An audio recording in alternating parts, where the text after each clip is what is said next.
Good evening, Waterford School District community. So happy that you could join us this evening for this special Facebook Live Town Hall. So the purpose of tonight is to just talk with you and really to answer some of the questions that we've been getting since we put information out to you last week, Thursday. And so we've built this evening that we plan to run from now until about 7:30 around those FAQs, those questions that you have submitted. So tonight I'll have some of my key team folks here that they'll be sharing some information as well. And during this time, you will be able to submit questions that we will also be able to hopefully answer for you during this time. So thank you and welcome. So as you know, these are unprecedented times. We want to thank you for being with us, working with us, sharing questions and concerns that you have with us over the last couple of months. Our parents have been true partners in education. Our teachers have stepped outside of the box and have gone above and beyond in every situation possible. And our students have really helped us go with every turn in the road that's been needed. So we now need to take where we were at in the spring and where we concluded the school year and look at our options for the fall. And again, school starts August 31st, so it's not that far away. We'll talk with you about that tonight. We thank the community for their support, and again, I'd like to remind everyone that we have a very critical bond election coming up a week from tomorrow, August 4th. All that information is on our website. So again, we have a 2020 bond, very critical for support of our teaching and learning, our students and our teachers here coming up a week from tomorrow. Our students have indeed been the stars. They've been resilient. They've been better than all of us at this, and really they typically are. They go along with the changes, and we've been trying to make sure that we match them at every turn with their needs.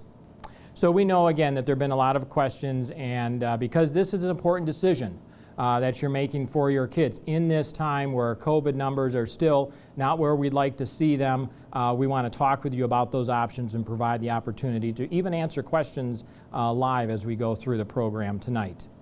So let's start at the beginning.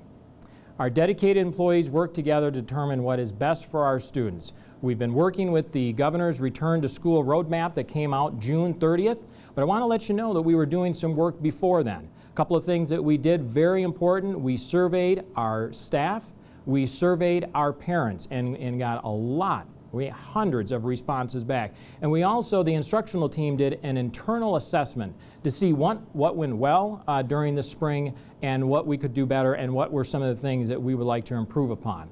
So we worked through that. Again, some of the departments, certainly our teachers, the curriculum team, student services, the support services, human resources, and business. And a lot of those people are here with me tonight. So I know that I'm speaking to you as your superintendent, but know that there's a robust team behind me that continues to work out these details.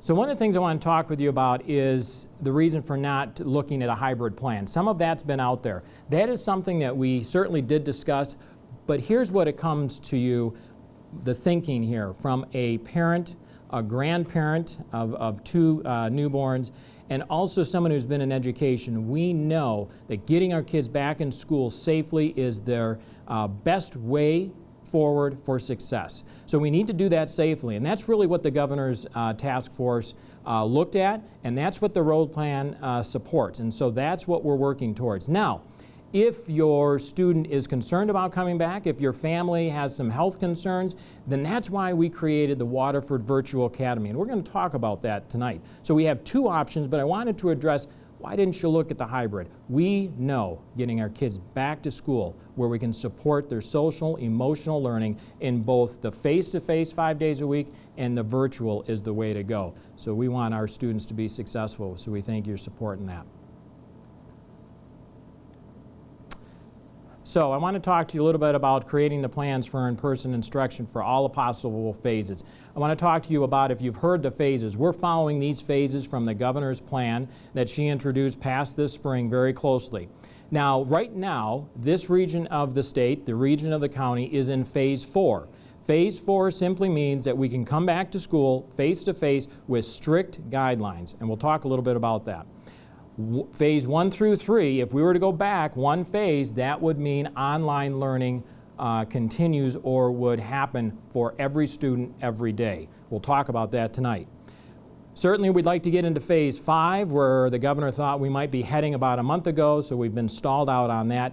Phase 5 still has some restrictions, some concerns, but we're able to still do 5-day instruction very well. Phase 6 is when we're getting back to where the numbers are almost non-existent and things are really back to where we were before all this started last February and early March.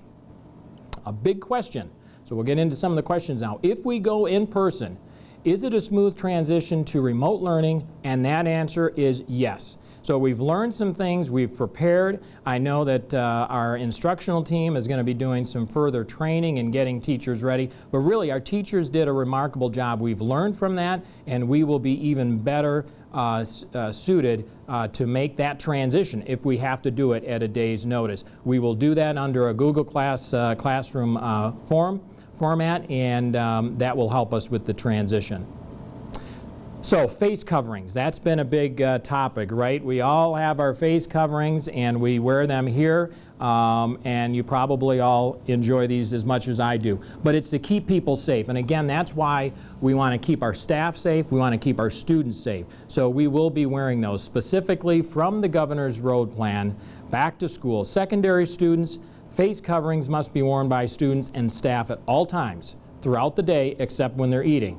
Now the elementary students, face coverings must be worn in common areas and hallways, including the media center and the cafeteria, except when eating. Staff will wear face coverings at all times throughout the day except when eating at the elementary. At the elementary, it is true, yes, in the classroom, a mask is not required. And think about, they'll be in their cohorts, they'll be in their school family. So again, we're following the guidelines in the task force from the roadmap to follow that guideline there. I want to let you know, the question has come up, are face shields okay? And they're not. As you know, the CDC and Dr. Fauci has said face shields are not a replacement for masks. And again, staff will all wear masks except when eating. Social distancing. That's been part of the plan. You know, we've shared some information with you. We're going to be doing that at all levels, and it will be practiced whenever it is possible. We'll be sharing those expectations with students as they come in the door each day. Fortunately, we're not able to guarantee in our classrooms. If you've been in our school buildings, you know that the classrooms are not set up that way. There are some adjustments that we can make, and I know that our instructional team are working with teachers and will be on how we make some adjustments, and we will spread out as much as possible. But that's why face masks will be encouraged when they're switching classes. But again, elementary will remain in the classrooms. Classes will also set with desks facing front and spaced out, so that'll be a little bit differently than in some of the classrooms we've seen in the past. And unfortunately, at this time, we do not have plastic dividers for each desk. There has been some discussion in Lansing about that, but at this time, that's not something that we're able to do. Transportation, that's a big question. A lot of things around there. Again, we're following the governor's road plan on that. Transportation is provided for students living within the eligible busing boundaries. Parents will be asked to opt in when you're making your choice for your student, whether they're going to be with us 5 days of the week or go virtual. You need to opt in. If they're going to be with us, please opt in for transportation. The routes will be based on those who commit to using bus service. Now, I want to let you know that if you're wondering if some parents won't be able to phone in, we will be contacting those parents for those decisions. Think about this. If there are numbers that are doing virtual academy, and we certainly are seeing those percentages at a reasonable level right now, that will reduce some of our students that are on the buses and also in our classrooms in our school buildings. On the buses, face coverings must be worn at all times by students and drivers. So every student must have a face covering on the bus. There won't be any social distancing. Again, we're following the governor's back to school road plan, but masks are important and they must be worn. Students will also be required to use hand sanitizer when entering the bus each day, and they will be assigned a seat. So passing time, that's big at the secondary level. The CDC views passing time as a very low risk given face masks and with no gatherings. Benches that we have in our hallways, I know students enjoy, but we won't be able to use those during this time. They will be inaccessible to prevent gathering, and staff will ensure that the flow of traffic in the hallways continues to move.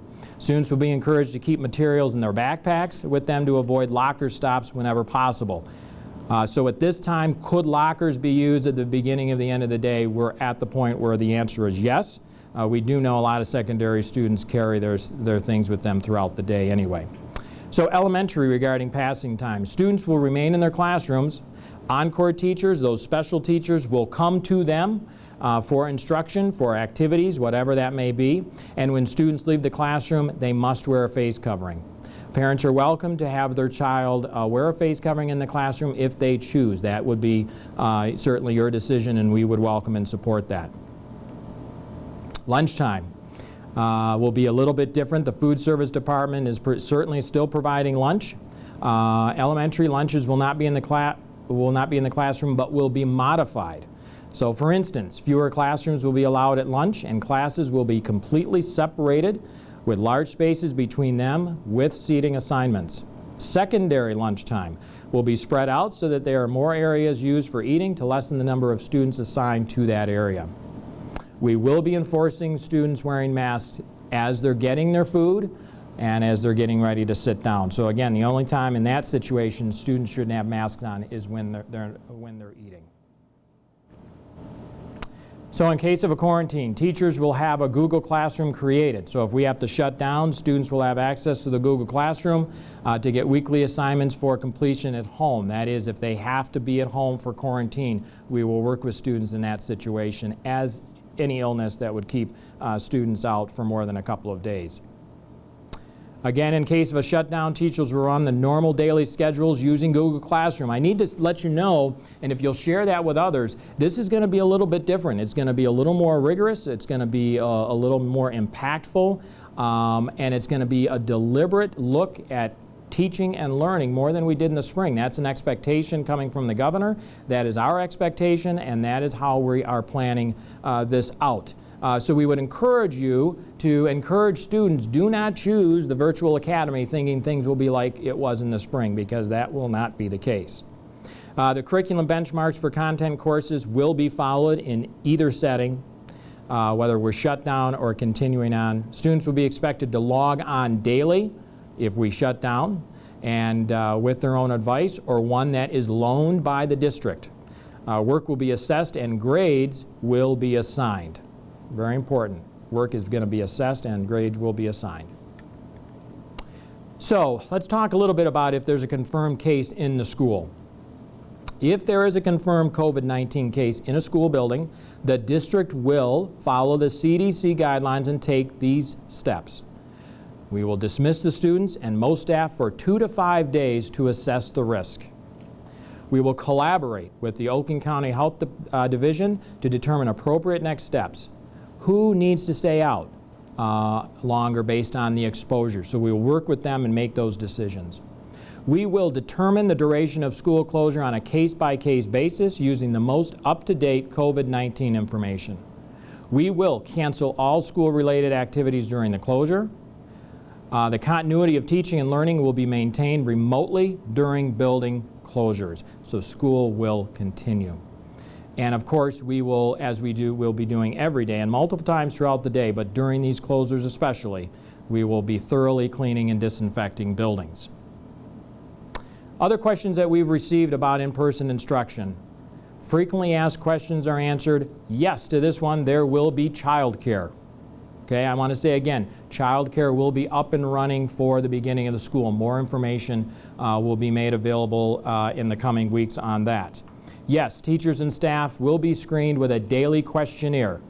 I want to say again, because this question's come up a couple of times, teachers and staff will be screened with a daily questionnaire as they come to work. No, students do not need a negative COVID test to enroll. That was a question. Yes, we will notify families of a confirmed case in the building. And no, we would not be able to have a live feed in our classrooms for virtual students due to the FERPA law. Okay. So let's talk a little bit about our Waterford Virtual Academy. We're very pleased to offer that, and I know Assistant Superintendent Eldridge will talk a little bit more about that, but I want to give you some highlights here. This is an option for any student, kindergarten through 12th grade. Instruction is online using Ingenuity as a base, and with Waterford School District teacher support. That's a key. If you're thinking about virtual learning anywhere else, think about who knows your kids best, and that is our staff. These are our community teachers, our Waterford School District teachers. They will be supporting and interacting with all of their online students on a regular basis. They will be caring for your kids with social emotional learning strategies. That's very important. I want to make sure you hear that and that hits home. If you think about where our kids have been, that care, this consistency that we're looking to offer our kids 5 days a week with our staff and virtually in the Waterford Virtual Academy with our staff here is critically important as we begin a new school year. Students may opt back into in-person instruction at the semester for the secondary students or at the marking period for elementary. So again, secondary students, if you've done the online virtual academy for a semester and you want to transition back, we're going to work with you to do that. Elementary students, your opportunity will be at the card marking, usually about 10 weeks in. This learning, again, will be assessed and graded. So some other information on the Virtual Academy. Here are some questions that have been asked. So yes, Waterford School District teachers will be supporting, supplementing, and grading in the Virtual Academy. Yes, students can participate in activities and athletics if you're in the Virtual Academy. Yes, students can still participate in OSTC, that's high school programming. Yes, there are advanced courses for your students in the Virtual Academy. Please refer to the catalog. We sent out a full catalog of options for both elementary students and secondary students on Thursday, and I know that you can find that information on our website. Graduates will receive a diploma. If they stay in the Virtual Academy all year, they will still receive a Waterford School District diploma from the school in which they typically attend. So I would like to introduce Assistant Superintendent Eldridge, and she's going to get into some further detail about what parents and students can expect on a typical day. We are offering 2 different programs this year for instruction, and I'm going to go over a little bit about each one of them, and some of it may be repetitive, but I think it's important that you have a true understanding of what each program looks like so that you can make an informed decision for your family. The one caveat is that, as Superintendent Lindberg said, in the spring we were involved in an immediate shutdown that was not expected. It was territory we'd never been through before, and so the governor was very concerned about student well-being first and foremost, and asked districts to lessen the load in terms of essential learning that students needed to do, and so we followed that directive and we did that in the spring. That being said, the fall will look very different, whether students are part of the Virtual Learning Academy or if they are part of in-person instruction. Things will look very different in terms of the level of rigor. We'll be actually running through daily schedules. Students will have all the state of Michigan curriculum, the benchmarks, the standards that they will be responsible for learning. It will be assessed and graded by Waterford teachers, as Superintendent Lindberg said. So let's talk a little bit more about the Virtual Academy. It is based in Ingenuity, and that is an online program. And while there are a lot of very good things about Ingenuity, and it has instructional videos and activities and is very well known, it doesn't replace teachers in our view. And so we wanted our students to not only have experience with classroom teachers, but also have an opportunity to see and experience learning with their groups of peers. And so part of that program is going to be to meet with teachers on a regular basis, sometimes in small groups, sometimes in large groups, perhaps individually.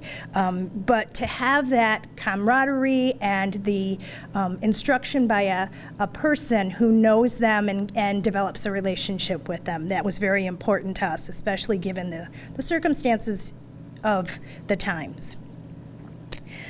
So at the secondary level, students will have 4 core classes and 2 electives. And they will be assigned a teacher for each of their core content areas. So that would be math, English language arts, science, and social studies. They will meet with at least one of those teachers on a daily basis. And so they will get some instruction from them. That teacher will monitor their progress on the Edgenuity platform, reteach as necessary, introduce some new material that may be part of our curriculum, but not necessarily part of the Edgenuity program, and just develop a relationship with them, whereby they can connect with them, make sure things are going well, and help them along the way. At the elementary level, students will be assigned an elementary teacher. They again will meet with them, but with this teacher, they'll meet with them daily. So sometimes that teacher will meet with individual students, sometimes small groups for guided reading or reteaching, and sometimes large groups for new instruction. So at each level, they'll definitely have daily interaction with a Waterford School District teacher. It depends on the content area at the secondary, and at the elementary, it will be their elementary teacher to whom they're assigned. Each student will be expected with their teacher to have an email interaction at least twice a week. That's part of the responsibility of the program and part of the engagement. And there are sample schedules in the catalog that was sent out, but please know those are samples. That was within the confines of a day. The Edgenuity program itself is really quite flexible, so that the teacher interaction may be scheduled, but the Edgenuity times could be scheduled at other times during the day. If you're a working parent and you'd rather have your child do that in the evening when you can be available to them, that's perfectly fine, as long as they log into Edgenuity and work on their classes every day. And the program, when they log in, will show them how they're doing, how their work is progressing. It'll even give them a visual of whether they're doing above average, if they're right on track for the program, or if they're falling a little behind. And then the teacher can also monitor that and intervene when necessary.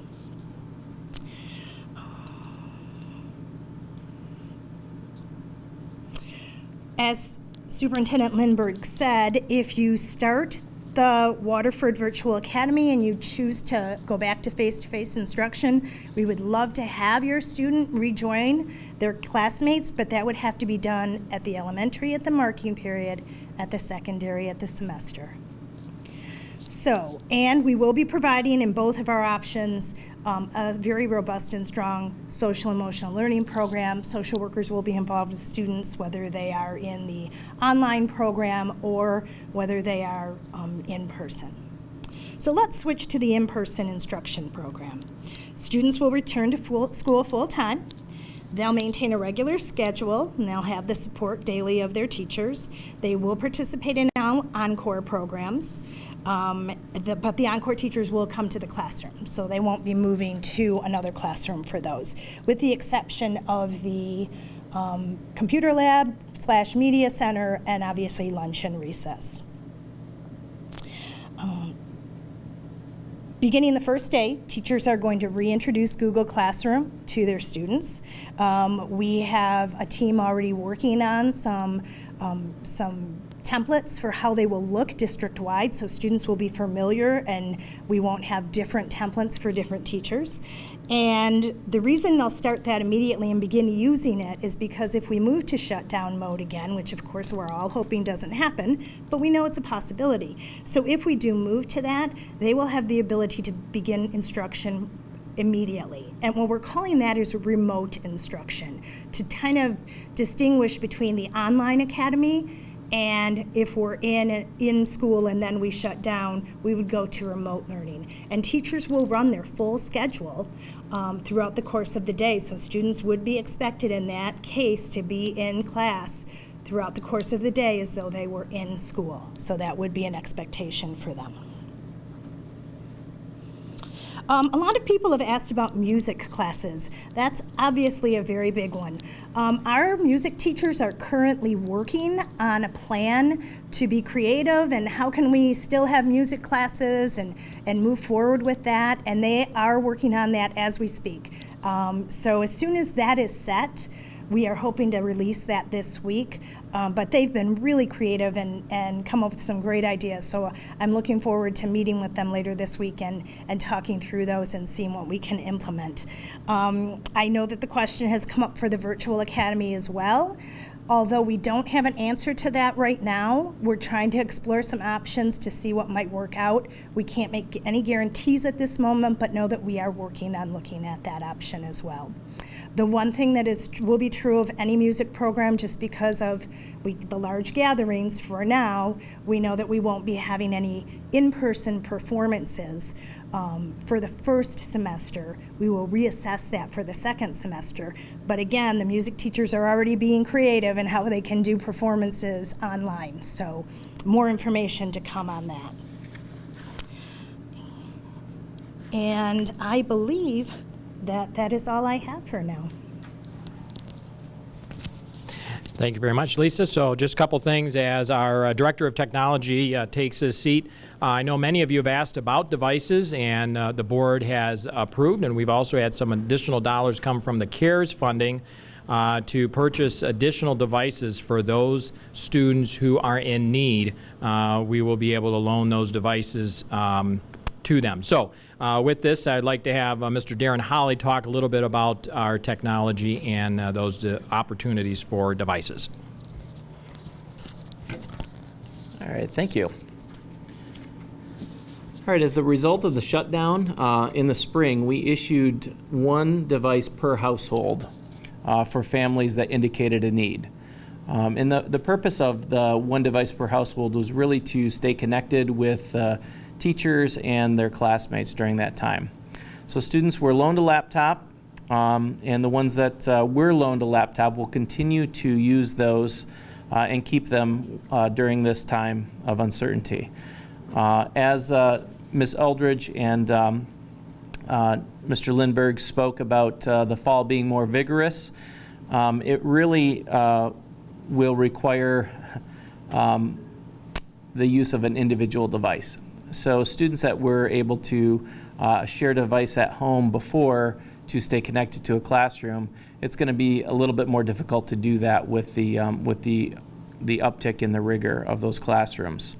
So the district is prepared to lend additional laptops to students that are in need.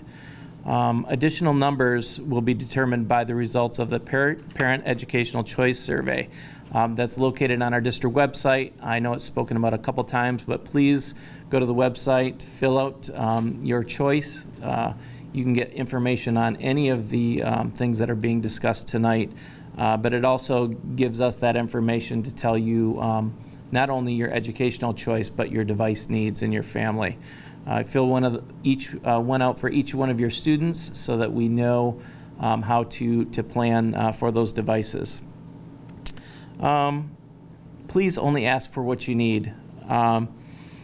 You know, these devices aren't cheap, and we want to be good stewards of our money. So if you have, let's say you have 2 children and you have 1 device, please ask for 1 device. If we issued you a device already in the spring, and again you have 2 children, then just ask for what you need for that. And then please take care of them. They are expensive, and they will be returned at some point and used within the buildings, so that we ask you to take care of them. Students are usually pretty good about taking care of them, but we want to make sure that you oversee that as well. Once students have been identified from that survey, we're going to assign them a device in MyStar, which is our student information system where you access the parent portal. That allows us to track them, to know who has what, so that we know who to expect them back from. At that time, once we determine the numbers of devices that are going to be issued, we're going to have a drive-through pickup, probably a few days scheduled to pick them up, and with them you'll get some instructions on how to set up, and also an email support line for assistance should you run into issues. And that's all I have, Scott. Thank you, Mr. Holly. So just a couple of things as Nadine Malisan's coming up, our Executive Director of Student Support Services, guidelines regarding early childhood programming and athletics are expected at the end of this month from the state organization, so I want to let you know about that. Plans for music classes, as Assistant Superintendent Eldridge mentioned, that they are in the works, and we're working with our music teachers in that. And so there have been many questions for our special ed population, the student support services that they are guaranteed, and we want to make sure we provide. So I'm going to have Nadine Malostan talk a little bit about those options and those programs right now. Nadine? Thank you, Superintendent Lindberg. Earlier this afternoon, the Student Support Services Department did send out to all of our parents and all of our guardians of students that have Section 504 plans and IEPs the fall 2020 Students with Disabilities Traditional In-Person and Virtual Service Delivery Information Document. So if you haven't had a chance to check your emails, it did go out Blackboard. We also did post it on the department's Facebook site, so know that that is there, and we will be updating that as we get additional information. The document, again, that you did receive is a work in progress, and as we learn more from our state, our county, the CDC, we will certainly be disseminating that information out to you. If you are not a Facebook follower of the department, I would encourage you to tap into the Student Support Services Department's website, and there you can find very pertinent documents posted through our Facebook site. Again, for those of you that are liking us, we appreciate that, and for those of you that don't know how to find us yet on that site, you can just go to www.facebook.com/WSD Student Support Services. And there you'll find not only the document that I'm referring to, but many other important informational documents that you may find useful for your students. So I'm going to hit some of the highlights of that document, because what we did is that when we created it, we knew that we were starting to get some questions. Thank you for all of you that reached out to the department, and personally I spoke with you and you said, I think it would be helpful if we could hear some of the things just from you as to what you're thinking about for the fall. So obviously in the fall, per our district guidelines, students with IEPs are going to be assessed from the beginning of the year. All of our students are going to be assessed. We've missed those students. We know that we need to find out where they've been, and so we're going to be assessing them. It's possible that your student's IEP or Section 504 plan may need to be adjusted based upon your student's needs. Staff members are going to be working with your students that require hands-on or close proximity interaction. We know that they're going to be wearing that personal protective equipment as well, so rest assured with that. We welcome and encourage your questions and input from you as families, so please continue to submit them to the Ask WSD, which you can find that on the district's website, or you can contact the Student Support Services Department directly at 248-682-3242, and you can contact the department Monday through Friday from 7:30 a.m. to about 4 p.m. That's the summer hours, so don't hesitate to reach out to us through those means as well. If you're trying to reach your teacher or your ancillary service provider at this time, they're not back in the district, so it's really better that you just reach out to us here at the department, and we'll get back with you and we'll figure out how we can best address any of your questions that you have. Again, as I mentioned, the document that I'm going to be doing some highlights from, the one that you received, it's a work in progress. So please be patient with us as we respond to your questions. So first and foremost, if you are considering traditional in-person instruction for your student, again, IEP services are going to be offered in person. If your student receives any kind of occupational or speech or physical or any kind of social work services, we know in phase 4 or higher, they're going to be getting that. Accommodations that are outlined in your student's IEP will be implemented for students that are participating in in-person learning. We always know that transportation for those students that do have that as part of their IEP is something that's very, very important, and please know that those services are still going to be offered. Obviously, the requirement will be for students to wear masks. That is part of the executive order and the back-to-school plan, so we know we have to follow that. Any safety considerations, again, that have to be considered, we're going to be following those state guidelines. And we also know, obviously, due to the unique needs of students with IEPs, we're going to make every effort to maximize the safety guidelines in our special education classroom settings. Superintendent Lindberg has already spoken about masks, so I won't get into that, but you did find that information in the document. A lot of questions that have come my way in particular is, what about that virtual academy option for my student with an IEP? So again, you've been hearing tonight that please make sure that you let the district know by July 31st as to what your intention is going to be. You've already heard from the superintendent. You've heard from Assistant Superintendent Eldridge as to what that platform is going to be like. So again, please know that refer to that information that they not only have shared, but what's on our website. If you choose the virtual academy as an option, our student support services staff will review the IEP of every student that selects this option, and then they'll be reaching out to you, because services and supports for the virtual learning would be considered, have to go through that IEP process, and we want to make sure that those accommodations and all of the things that are offered within the virtual academy are going to be best met for your students' needs. So just know that, again, if you choose that, we're going to be working with you to determine, again, how to best meet your students' needs. If your student enrolls in that virtual academy, they are, of course, going to receive services. Teacher consultant services, speech, school social work, occupational therapy. Parents will need to work with their ancillary service provider to determine which services will be in person and which will be virtual.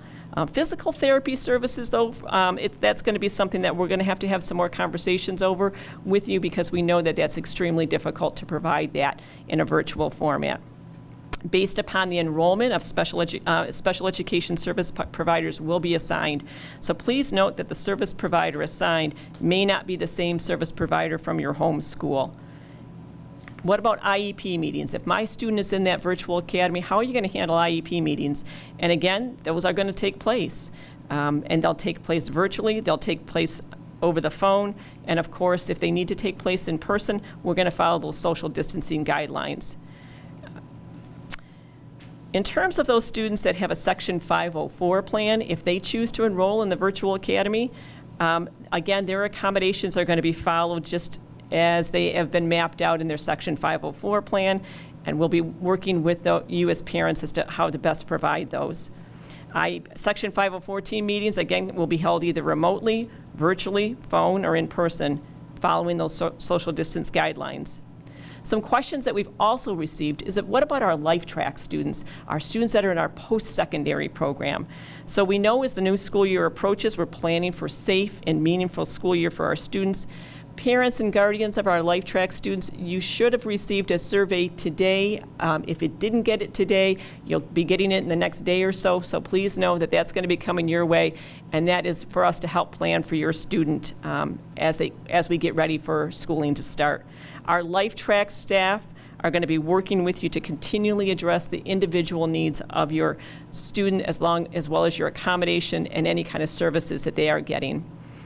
For parents that have students at Kingsley Montgomery School, last week there was a comprehensive document that was placed on that website by Principal Gregory. If you haven't seen it again, it is a full-fledged document as how they're going to be handling the services at Kingsley Montgomery. I would encourage you to please take a look at that document. It's very, very resourceful. For some of our youngest students, our students that are receiving early on services, we are expecting to get some guidance from the Michigan Department of Education regarding how to resume those in-person early on services. I got an email this afternoon from Oakland Schools, and I heard that that document is coming out within the next week. So we'll keep our eyes peeled for that and make sure we get that information out to the early on service providers so that you know how to handle those services in your home. What about WIPSE? What about our Waterford Preschool Special Education Program? There'll be more information and guidelines, again, from the state. They are looking at those preschool programs very, very carefully. I've been in close contact with our principal, Kathy Force, and she is also keeping her eyes peeled on things that are coming from the state in terms of how to best support our preschool students. Inside the document as well, we did include for you some helpful information, some helpful links in there. I do know that when we sent out when we posted the document to the Facebook site tonight, that there were some problems with the links. There's a new message out there, so please give us about 24 hours to address those links, and we're getting them out there to you. So again, we thank you so very much for your partnership, for all of your support, and all that you do for your students. And please keep the questions coming. Reach out to me directly, and we'll get back with you as soon as we have the most updated information for you. Thank you.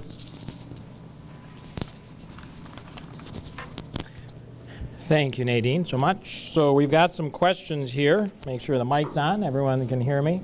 We've got some questions that have come in, so let me share those with you. First thing, I want to remind you that if you were able to not join us right at the beginning at 6 o'clock, that as this town hall will be posted on our website. So I know this has been a lot of information. Maybe you've seen some information that you would like to share with your neighbors or families, and so that should probably be accessible sometime tomorrow.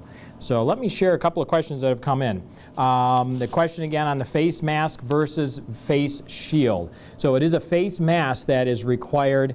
The face shield does not protect as well as the face mask. So face shield could be added, but really it's the face mask that is required in what we're looking at.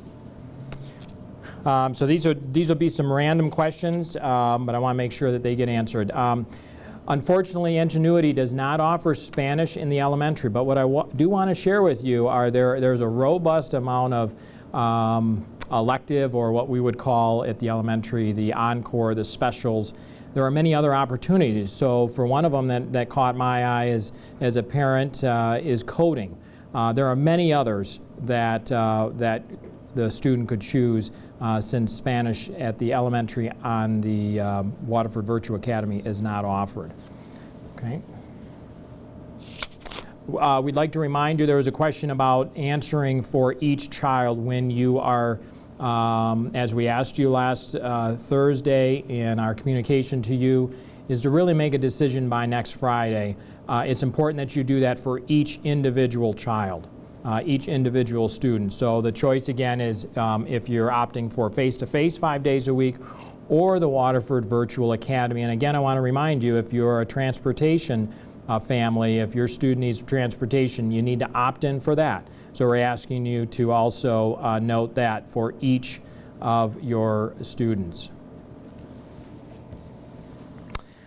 Also, in terms of filling paperwork out, as Mr. Holly mentioned about devices, you need to fill out a separate form for each student requiring devices. Is that correct? It's the same parent survey for choosing the kind of. Okay, it's on the same student, so you've got to fill it out for each student. It's on the same format for enrolling your student in Virtual Academy or the 5-day-a-week in-building. Question came through just a bit ago, have graduation requirements changed? And the answer is no. Graduation requirements have not changed, and they will not for the foreseeable future. I talked a little bit about the cleaning and disinfecting. That we will be following the required guidelines, which, as you can imagine, are ongoing throughout the day. The cleaning, the disinfecting, both on the school bus and in the school buildings, in the classrooms, in the bathrooms, and those types of things, that will be ongoing throughout the day. So I know that's an important piece to mention. A couple of things about the testing, our student assessment. So I think at times us parents think that our students are over-assessed, but I want to encourage you, testing the assessment, we need to assess where kids are at. So you should expect that we will do that when kids come back to us. That is a requirement, and that's something that we need to do. That's just good teaching and learning. So we need to find out where all of our kids are at. I want to encourage you that our teachers and our team are ready to address any of the gaps or anything that might have been missed last spring or through this transition, but again, they will be assessed, I believe it's within the first 30 days of school, and so we will continue to do that. That's how we monitor and adjust to meet the needs of all of our kids here in Waterford. A couple of things that I want to point out to you to see if we have any more questions coming in. You know, we put a theme around our virtual academy of certainly curriculum, comfort, connection, and compassion. And again, I want to speak to you as a father of an 11-year-old, a 23-year-old, and a 29-year-old, and I have 2 grandsons. The connection with our staff is critically important. And I want you to think about that in terms of your options. And we are ready, and we are going to be engaged in making those connections with your kids and bringing them back to school, whether it's 5 days a week, which is one of your choices, or with the virtual Waterford Academy. So I can't stress that enough. That's so critically important. So I'm going to look to my team here to see. I think we've got a couple more questions coming in, so bear with us. There are questions about STEM. Yes, definitely. STEM is still a go. That's one of our premier programs at Mott High School for grades 9 through 12. In person only, yes, of course, in person only. And so STEM is still certainly very much still an option. Again, I want to share with you that childcare will be available before school and after school. We are putting the parameters and guidelines in place for those programs, and more information will be available in the coming weeks. So I know that's a very important consideration for many of our families. Question about student temps. Why not? Right. So right now, it's first of all, it's not a requirement taking student temps. We're going to be monitoring our students throughout the day. So sometimes kids will come to school when maybe they're not feeling well, right? Maybe they can get through first or second hour. We will be sending home communications that if your student is not feeling well, you know them best. If they're faking it, you need to make that decision. But when in doubt, we're asking you to keep them home, to keep them safe, keep our other students safe, and staff safe. Communications, I know, will go out from the district, from the buildings, to say when your students are even questioning being sick, they must stay home. So at this time, we're not planning on taking temperatures as kids come in, but we will be very strict on the healthiness of our students and staff as they come in and start the day with us and throughout the day as well. We've had several questions again about OTC and whether or not it's going to be happening. And it is. OSTC is happening in person, but it's important to note that if you're a part of the Waterford Virtual Academy, you've got to find your own transportation there. So you can do the Waterford Virtual Academy and still do OSTC, but you've got to get your own transportation there. If you're in our school buildings and you're doing the Oakland Schools Tech program, then you will be able to take transportation from our buildings to that opportunity. Questions about staff, and that will be communicating with them very soon. Yes, communication for staff will be coming soon. I want to let you know that it's very important that this team, we're putting the format and we're involving representatives from all parts of the district. Working closely with the Teachers Union President, Mary Crate, our MEA Uniserve Director, Lori Tunick, who represents many of our groups. But it's also important to note that we are working with our administrative team and Yvonne Dixon, who represents them. But I know that our team is working with a representative group, so we get their input as well. That's the piece here I want to point out. There's been a lot of work that's gone into this planning, and as I shared with you about 40 minutes ago, the surveying that we did, we had, I know it was well over 800 responses to the staff survey that we did earlier in June. We also did the same staff, or the same survey, a little bit different, focused on family needs and their responses. So that's the information we were looking for and seeking before we dove into this planning, alongside the governor's return to school roadmap. So I want to assure you that we definitely are working every day to involve stakeholders across the district, and we will continue to communicate. This is one of those opportunities tonight, and we're hoping that you're finding that helpful to come before you, share information, and if you've missed it, again, it will be posted to the website, but we also have that FAQ, right? The Ask WSD, which is where we've gotten a lot of the information and the guidelines and the material for tonight, answering the questions that you're asking and making sure that we have considered those pieces, and if we haven't, the team is working really, quite honestly, almost around the clock through the weekend, on the weekdays. We want to get this right, and we're going to be ready for students and staff to start the school year August 31st. I see some more coming up. There are a handful coming in. There are a few people that came in late, and they're interested in learning about if they start in person, can they switch virtual Yeah. the first couple of weeks? So once you start in person, we're trying to be consistent here. If you start in person, you really need to stay in person. The real caveat here is if you start virtually, when can you leave virtually to come back to school? If you start at the Waterford Virtual Academy, if you're an elementary student, you're an elementary family, that can happen after 10 weeks, which is usually the card marking. If you're a secondary student, the best time, again, we're thinking about when our transition's best for our students. The secondary to transfer back from the Waterford Virtual Academy is at the semester.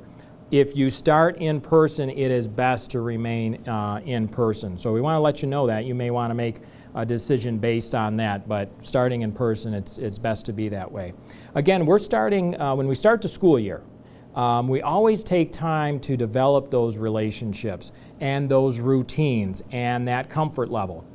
And parents and community members, I'm sure you will join me in saying that this year is going to be critically important as we establish those relationships, those routines, and those habits. This is going to be a school year, to start to the school year, that none of us have ever seen. We've all gone to school, and staying within the choice that you make for the time being will be important. So I hope that helps. Questions on elementary students and how they won't lose their masks, how we're going to help them with that. Well, we will have masks available, so we certainly don't want to be spending tax dollars on providing masks for everyone. But the idea would be is that you would bring them in. And we also, just today, the team was talking about lanyards.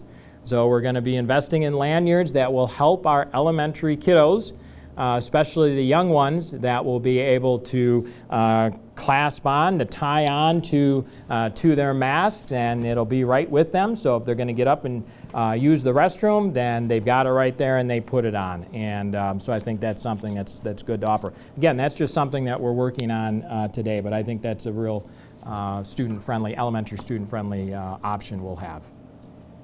Families are asking if a student is struggling in virtual academy, is there anyone to help them out with that? Will that be noticed? Yeah, it certainly will be noticed. It's very important. A virtual academy, so this isn't just we set you up with a computer and you're online. This is going to be monitored every day by our Waterford staff. I believe counselors will be engaged in that. So that's very important. Again, think about our caring staff. We have multiple levels of support, and they will be ready, and the expectation is they will be monitoring the success and the progress of your students. A lot of questions on class size and what they'll be able to know about that.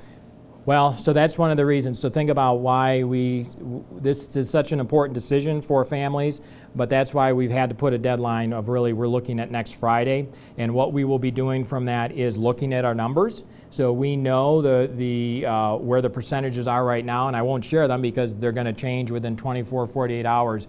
But what percentage of our students do we look like are coming back face-to-face? We will staff based on that. And also, those that are going to be choosing the Waterford Virtual Academy, and we'll be working with the union to follow the contract. How are we going to post those? How are we going to interview for those to make sure we get the right teachers to support that virtual learning?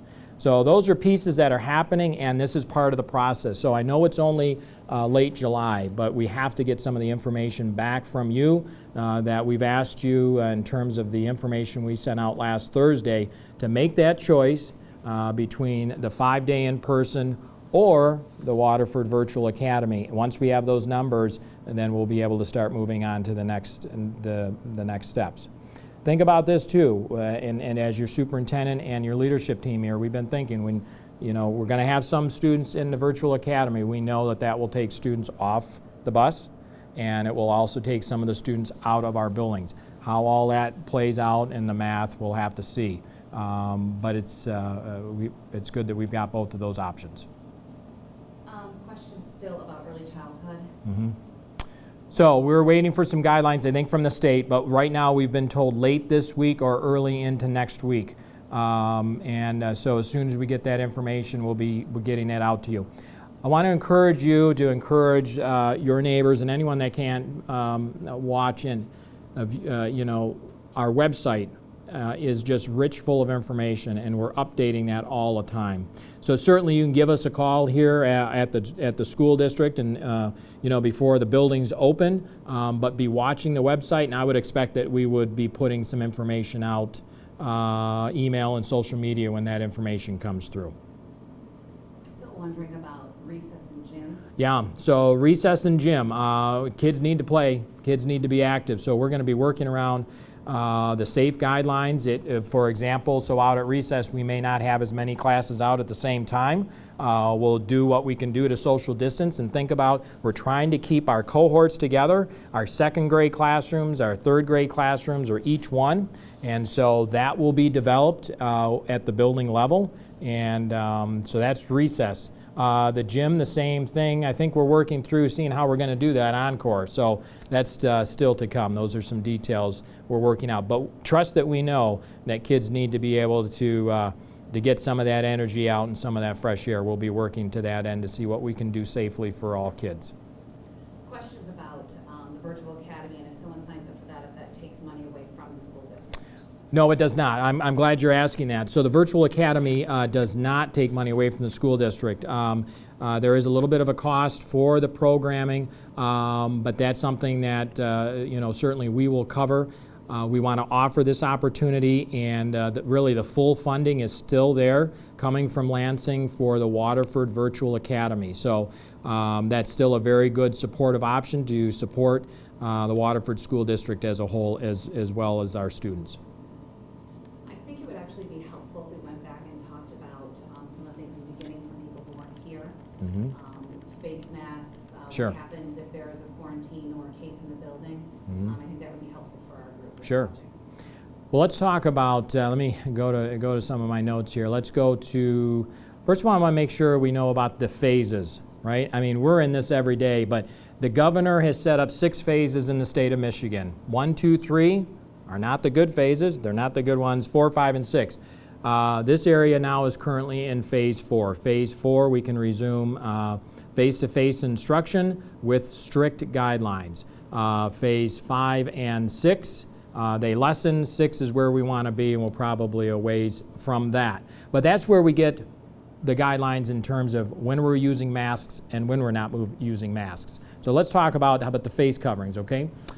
Secondary students. Face coverings in phase 4, which is where we're at right now, must be worn by students and staff at all times throughout the day, except when eating. For elementary in phase 4, which is where we are right now today, they must be worn in the common areas when they're coming into school, when they're leaving school, and every student must wear them on the bus.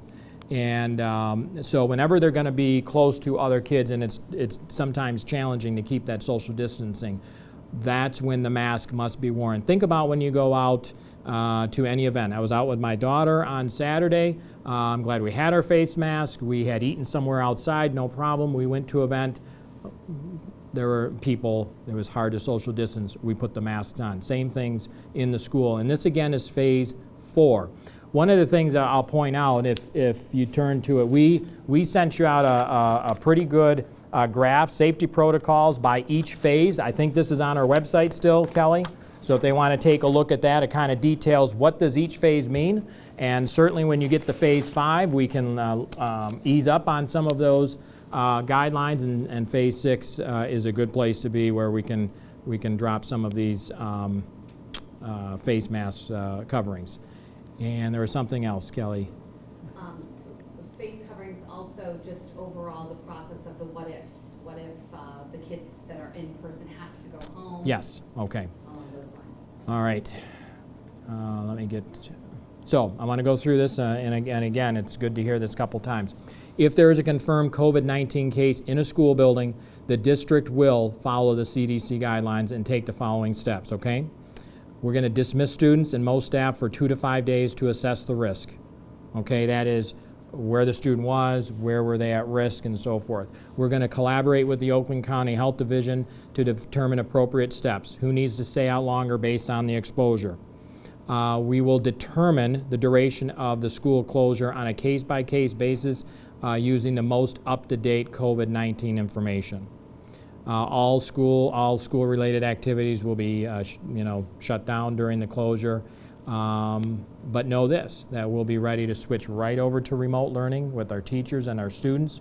So, we'll make that transition, so teaching and learning should continue at that time. And of course, then it goes without saying, the building is thoroughly cleaned and disinfected. But again, I will remind you that that's happening throughout the day to a reasonable degree that we can do that, and also every evening. So, Kelly, was there any other piece to that? Yes. Nurses, yes. So one of the good things that we haven't shared a whole lot about, because it was just confirmed in the last week or so, that through the Oakland County programming, we will have 3 nurses that will be given to us full-time to work with our buildings, with our principals and our staff, so they will help with all of those things that nurses will do. 3 of them here in Waterford School District. I believe we have those through December. That could change. But it's worth noting that we'll have that support, and some of those details and the framework of how that's going to work are coming out to us, and as we learn more, we'll be sharing that good news with you as well. There's actually questions about virtual and nurse things that might be Sure. a little bit about Yep. that. Very good. Any questions? Yeah, just kind of go through the virtual piece. Okay, so to talk a little bit more about the virtual academy, again, we are using Edgenuity as the main program, and Edgenuity is an online program. It's a platform that's been around for quite some time. We've used it in the district at the middle and high schools, and now we will also be using it at the elementary school. Now, because it is a program, there are videos and instructional modules and then activities students do to follow up on, and the program can tell how a student is doing. But we didn't want to leave it at a program. We wanted to make sure that our students were getting interaction and instruction from our teachers, people they may know, and having some interaction with peers through group work, Google Classrooms, things of that nature. So at the secondary level, and there are sample schedules in the packet that was sent out, but please note that those are samples completely. At the secondary level, each student will be assigned a teacher in each of the core areas: math, English language arts, science, and social studies. They will meet with at least one of those teachers every day. The time they spent on Edgenuity, however, is flexible. They must log on to their classes every day in Edgenuity, but they don't have to do it all within the time frame of a school day. They could do some in the evening, they could do some earlier in the day, but in every 24-hour period, they need to log into each of their classes and do some work on it. Now, how long they spend on those classes is going to be dependent on how well they do in the modules. If they need reteaching, if they are flying through them, it might take them less time in a given day on a certain concept. But the teachers will consistently be checking up on that, sharing new material, and monitoring their progress and meeting with them on a regular basis so that they can see how they're doing. At the elementary level, teachers will meet with their classes every day, whether it be large group, small group, or individually, and that time will be scheduled. But again, beyond that, the Edgenuity piece to that can be flexible, and that students could log on later in the day if they chose to, or if parents wanted that time with them in the evening after work. So that's the way it's set up in the framework for that. The online piece can be flexible. The teacher interaction is more scheduled.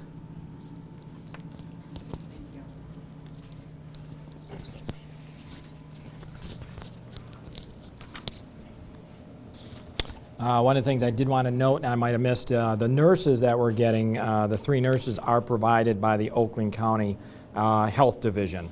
So that is a support that schools are getting, and we will be getting 3 here again, as I mentioned. I wanted to come back to a couple of pointers here that I had mentioned earlier. Again, yes, there will be child care. And yes, teachers and staff will be screened with a daily questionnaire regarding any illnesses or any sickness that they may have that could link to COVID. I want to let you know, because there's been a rumor going out in some of the media But no, students do not need to have a negative COVID test to enroll. They do not need that. And yes, we will notify families of a confirmed COVID case in the building. We're certainly not going to be naming students, but we would let you know that.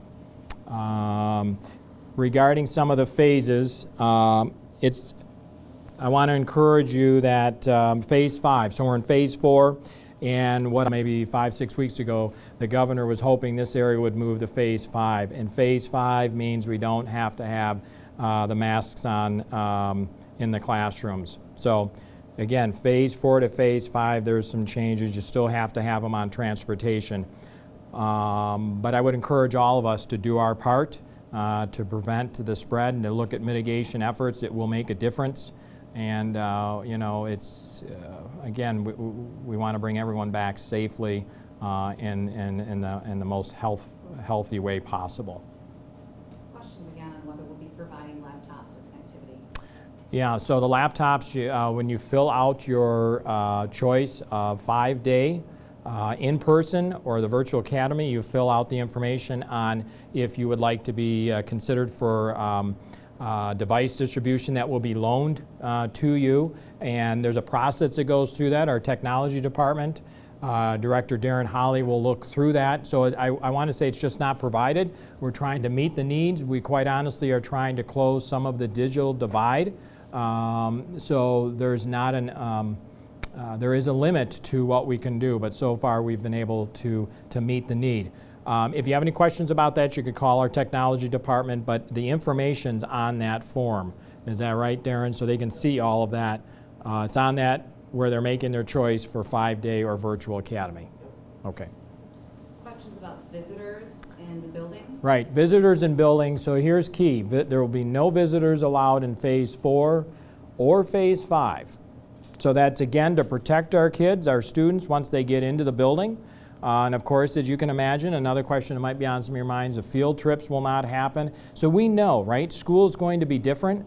I've talked with community organizations last week that, you know, have provided lots of support for our kids, and that's a good thing.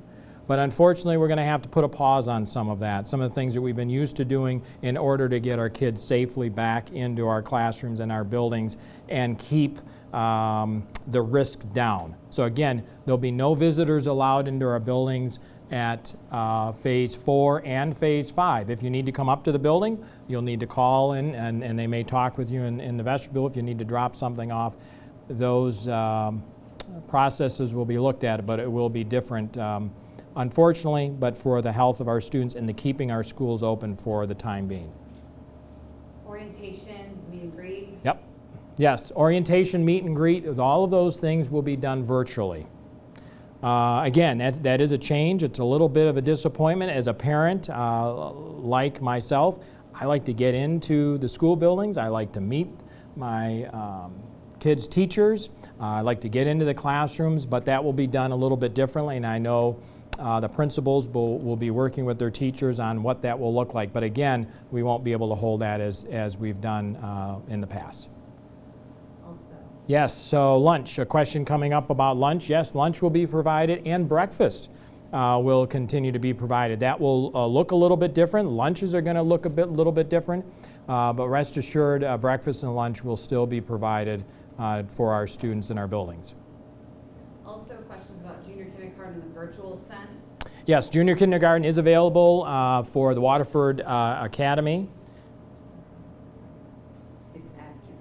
As kindergarten, yes, that's right. So as kindergarten, so you might want to take a look at that, and then of course if they do the kindergarten virtual academy, then they would still come to kindergarten next year. But again, if junior kindergarten, in my mind, in the mind of many of us, it's the gift of time.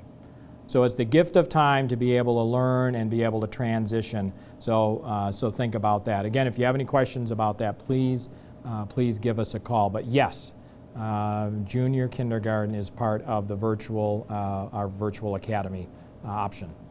Cleaning between classes? Yes, cleaning between classes, that's going to happen. We're doing that according to the guidelines. We're going to have processes set up. So again, I want to assure you that our staff are going to be changing the way we do some of the scheduling and the timing to have cleaning routinely going on during the school day. And yes, that includes between classes as well.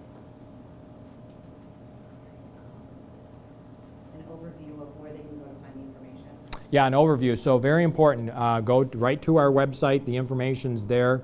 The information, Kelly, that we sent out last Thursday, that's also there with the course catalog. If you're even considering the Waterford Virtual Academy, there are lots of options. And remember, I mentioned that Spanish, unfortunately, is not an option. However, there are actually more options for kids that would take place of Spanish. So again, take a look at our website. It's usually right there on the box on the right-hand side. There are a lot of highlighted areas, but if you look at Return to School, you will hit that link and that information will come up on all the different options. Again, if you have any questions, please give us a call here at the district offices. So, sports, athletics. Well, as you know, we're following the MHSAA guidelines. We know more information. Updated information will be coming out again at the end of this week. So we'll be following that. We're working with our athletic director, Allison Sartorius, and so we're waiting right now for further updates and direction from the MHSAA, which is our state organization we work with.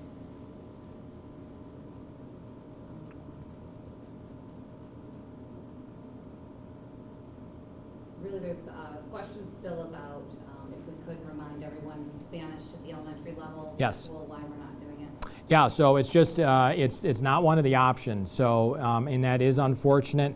However, I would say as a parent, when I take a look at the options that there are for those encore classes, I think you'll be pleased with some of the other options. I remember coding caught my eye right away when I looked at that on Thursday, and there are many other options. Keyboarding. Mandatory. Okay, so keyboarding is mandatory. You've got coding and some other options, but take a look at that. It was a rather robust offering of electives for both elementary and secondary students. Music. Yes, music. Music is not a part of the virtual academy. It is, but not by choir. Right now. Yeah, so we're exploring. I know we were talking with one parent today. How are we going to do music? How are we're going to work that? You know, as you can imagine, there's all the pieces that come with music and the singing and that. We're trying to see what we can do so that we could be able to tie that in and offer that in addition to the virtual academy. But they do have music classes, but the actual might be a little different. We're trying to work through that. I can tell you that the curriculum team is right now working with our music teachers in the district, so more information will be coming out on that. I think that also music in the in-person sense is a question as well, whether or not those classes will be available. Yeah. They are going to be available, but they're going to look a little different, and they may look a little different as we start the school year again. Those music teachers, I know Assistant Superintendent Eldridge was updating me today. I think they're meeting with them tomorrow, but they've got a plan, and again, we want to keep that connection.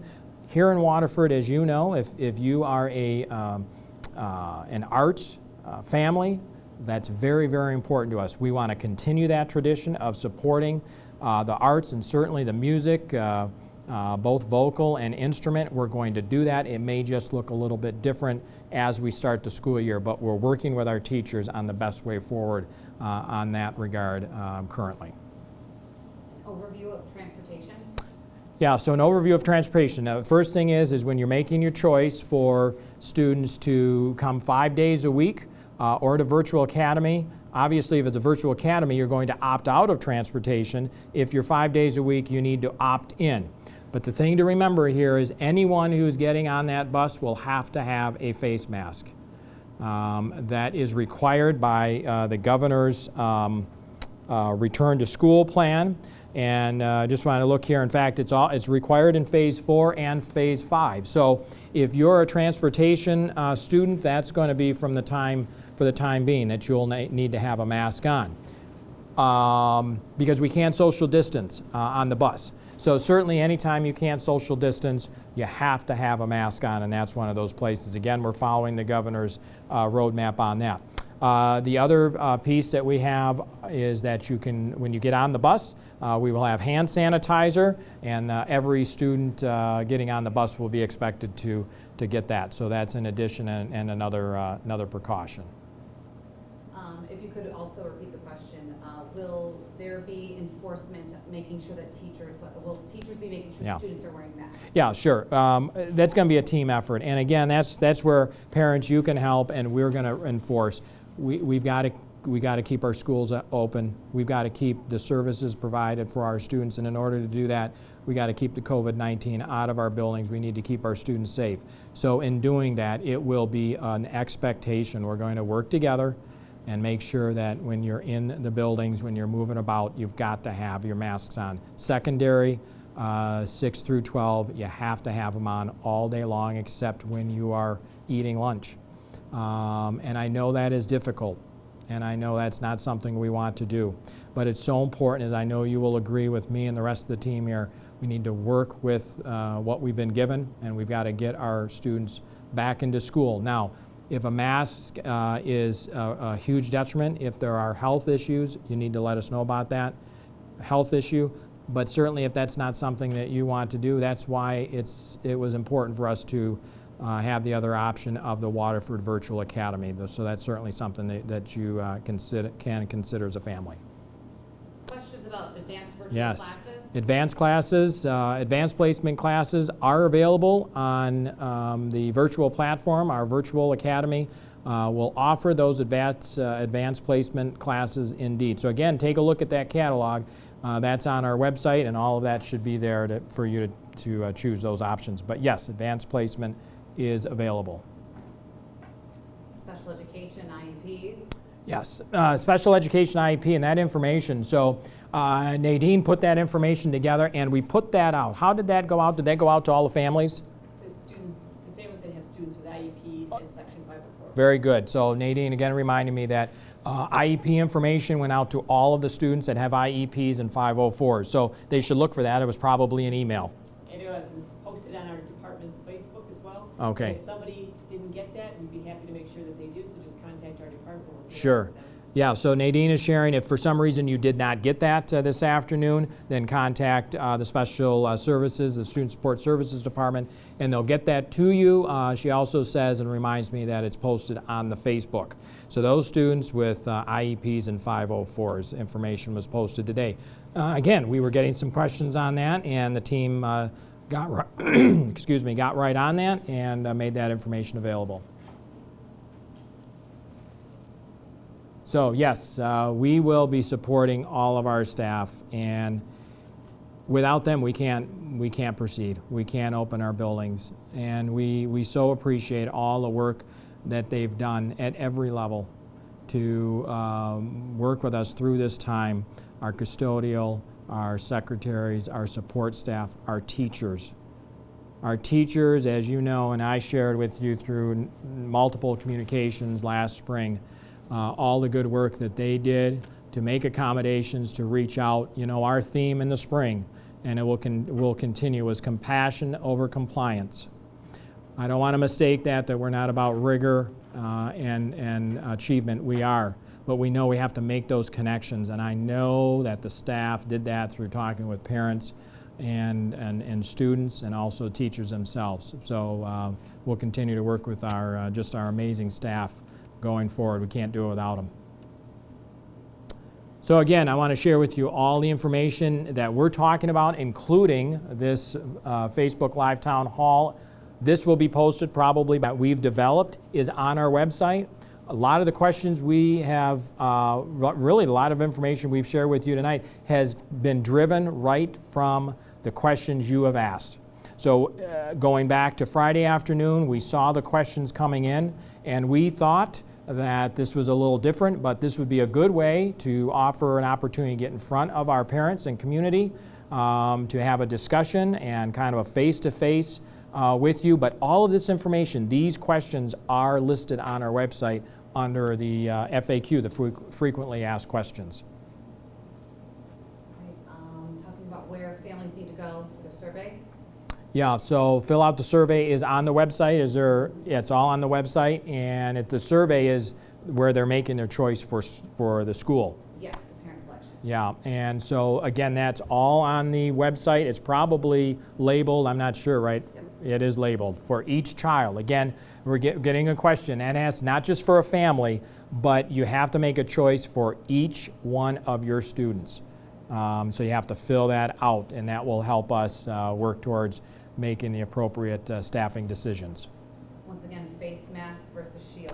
Yeah, so face mask versus shield. If you think about the CDC, Dr. Fauci, if you think about a face mask, right, the plastic, it comes down, and some of our teachers will be using that if they're working with groups of kids, but in terms of our students, that's not the protection, that's not the best protection. It's the mask that covers the nose and comes around the face. So I want to encourage you that is the way to go. We will have some staff using face masks if there's some reading groups going on, but it's the face masks, not the face shields for our students. They'll be using both, yes. Oh, thank you for reminding me. So some of our staff, as they're working closely with students, will actually be using both, and we will be providing those face shields for our staff, but they'll also be using the face masks. Still asking about class sizes, you could remind people Yeah. about when we'll get that out. Yeah, so the class sizes, we need to get the information from all of you to determine where we're going to have our kids. So if you think whether we're at 10 or 15% of our students, and I'm just pulling that number out because it's too early, that will be virtual, then that will allow us to make some adjustments where we don't have as many kids on certain bus routes, in the classrooms, in the hallways. But in terms of staffing, in terms of teachers knowing their students, in terms of your family knowing where Johnny and Susie and whose classroom they're going to be in, we need to get that information from you in terms of the choice that you're making, whether it's 5 days a week in person or the Waterford Virtual Academy. And so we've asked for you to get that information to us by the end of this week on Friday. So we'll be working towards that, and then the staffing process will follow that. Questions about lunch being provided only in person, or if there will be anything available for virtual? And if you could repeat Oh, that. sure. Yeah. So in terms of, there is an expectation that we will be providing lunches, a lunch service for virtual. Now, I'm not sure how we're going to do that. I don't know if I know those details. When the enrollment form gets sent in, Yes. who chooses it, there is a space on there to talk about whether or not they need lunch provided. Excellent. Thank you so much, Lisa. So on that form, this all-important form that you're filling out, choosing your 5 days a week or the Waterford Virtual Academy, there's actually a place on there that if you're a Waterford virtual student and you need lunch services, it's on the form. It's on the enrollment form for the virtual, once you Oh. pick virtual. Once you choose virtual, it's right on that virtual enrollment form. So you will check that. You say you want virtual, we're going to send you a form to fill out. Great. It'll be on there. So if you're, so again, Waterford Virtual, if you are looking for meal services at lunch, then you will check that on your enrollment form for the Waterford Virtual Academy, and then you will have information that is sent to you. That will trigger that information being sent to you. Yes, so I'm reminded, as you can imagine, as your superintendent, I'm sure parents, mom and dad, you're watching the news every day. Isn't it interesting that some days every third story, no kidding, right? Every third story is about returning students to school. So it's very important that I remind you, and you can remind your neighbors and friends, that this is an ever-changing situation. We're going on the best information that we have. We're looking at the options, what the phases that we're in. Largely, we're talking about phase 4 today. We know that as we go forward, these restrictions and recommendations lessen a bit. If we go backwards, even just to phase 3, it's all online. So it will not be online like it was last spring, but it's all online if we go back to phase 3. There are questions about school supplies and what needs to be provided. So more information on school supplies, more information will be coming, I would expect, from the buildings, from the building level, and that will happen a little bit later in the summer still. And if you could, because they can't hear me well, let them know that we will go through these comments and make sure their questions are answered in the Yes, so we, some of these questions that we've been answering right now, we were going to add to the FAQ. And so just like we did last spring, we will be building a bank of information, because we know a lot of times when you send in a question, 10 or 15 other people might have been wondering about the same thing. So again, we will continue to build our FAQ, so you may want to check back to that. That may be a good place for you to go if you have a question. So a lot of the questions that have come in tonight, we will be adding in the coming days to the FAQ page regarding return to school on the website. So I want to thank you for your involvement and your questions. They've been very helpful for us as we continue to move forward. It's important that we hear from you, that we're connecting with you, and that we're making our plans designed around what is best for your family, your kids, our students, and our community. So I want to thank you for tuning in tonight, and we will see you around. Stay healthy, stay safe, and enjoy the weather. And I have to say, go Tigers.